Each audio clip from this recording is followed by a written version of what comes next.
그런데 최근 이 대법에서 유죄를 확정 선고받고 옥살이 중에 억울하다고 하는 사람들이 있습니다. 이화영 전 부지사도 그런데 억울하다는 겁니다. 검찰 독재 정권의 탄압으로 억울한 옥살이를 하고 있다. 제자리 찾을 때다 라며 사면을 요구해서 논란이 일고 있습니다. 징역 7년 8개월 확정 일주일도 안 돼서 억울하다라는 얘기가 나온 겁니다. 대법에서 유죄를 선고받고 표적 사정이었다라고 얘기하는 총리 후보자.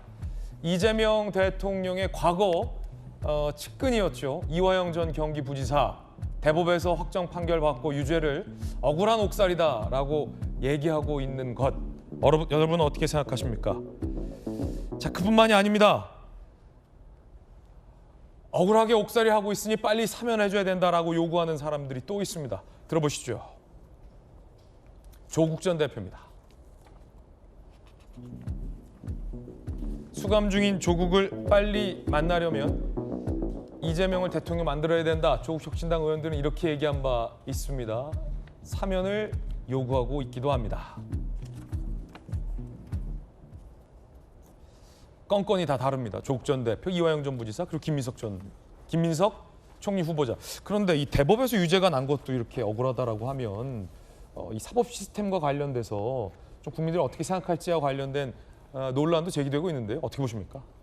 대법의 선고 결과 자체를 부인하는 건 아니고요. 그때 사건 자체에 대해서 좀 설명을 하는 겁니다. 그러니까 지금 이 최근에 1억 4천의 사적 채무 관계를 불법 정치 자금이 아니냐는 식으로 계속 정치 공세를 받고 있기 때문에 과거 사건까지 연결시켜서 내가 그렇게 정치 자금을 불법적으로 받고 이런 게 아니었는데 그 당시에 이러한 사정이 있었다는 건 설명하는 과정이고요.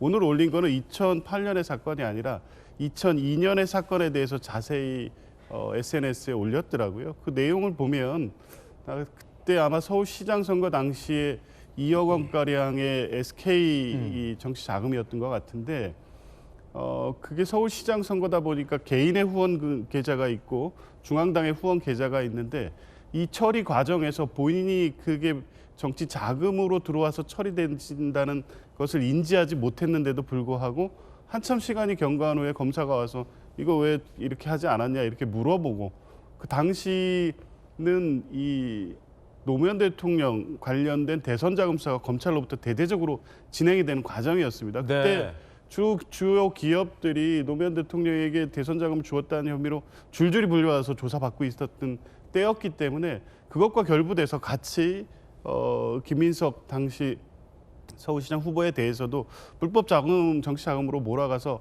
어쩔 수 없이 이게 회계 처리가 안 됐기 때문에 영수증 발급이 안 됐기 때문에 부인할 수 없는 상황이 있었지 본인이 알고도 이게 회계 처리되지 않는 불법 자금으로 들어와서 그렇게 쓰여진다는 것을 알고도 행위한 것이 아니었다는 내용을 2002년의 내용을 오늘 설명을 했고요. 이제 그 사정을 보면 대법원 유죄 판결에도 불구하고 김민석 당시 서울시장 후보가 정말 2억 원가량을 기업으로부터 받아서 이걸 불법 정치 자금으로 사용한다는 것을 알고도 했겠느냐에 대한 의문을 충분히 가질 만한 내용이 설명이 되어 있습니다. 아니 논란은 지금 이 강모 씨와 관련해서 2008년에 정치자금 유죄를 확정받은 건데 그건 그럼 표적 사정이 아니라는 말입니까? 그 부분이 좀 명확치 않아요. 그 부분도 일단 그거 역시 표적 사정이다라고 언급은 해놨습니다. 근데 이제 그 관련 내용은 추가적 소명을 하겠다는 입장이고 그 역시도 보면 이 뭐 강모 씨하고 또 다른 대학 동창을 통해서 한 7억 가량의 불법 정치자금 수수라는 건데 이 부분을 설명하는 이유가 아까 서두에 말씀드린 것처럼 김민석 의원이 정치를 이렇게 오래 했기 때문에 정치자금 처리 관행에 있어서 굳이 자금을 뒤로 숨겨서 정치자금으로 쓰일 목적의 돈을 영수 처리 안 하고 그렇게 해오지 않았다는 부분을 지금 강조하고 있는 것 같아요. 그런 연장선상에서 보면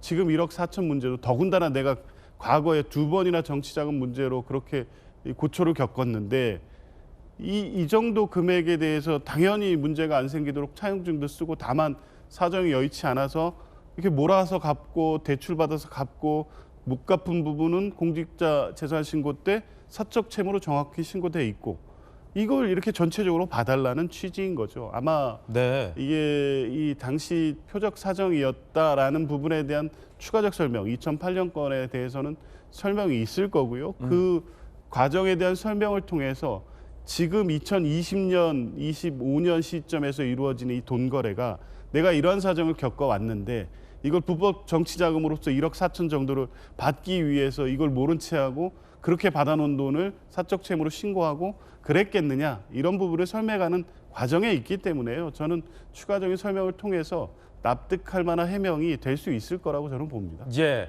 그러니까 현재 논란이 되고 있는 이 사적 대출은 불법 정치 자금이 아니다라는 것을 이제 강변하기 위한 전체적인 설명이었다라는 분석입니다.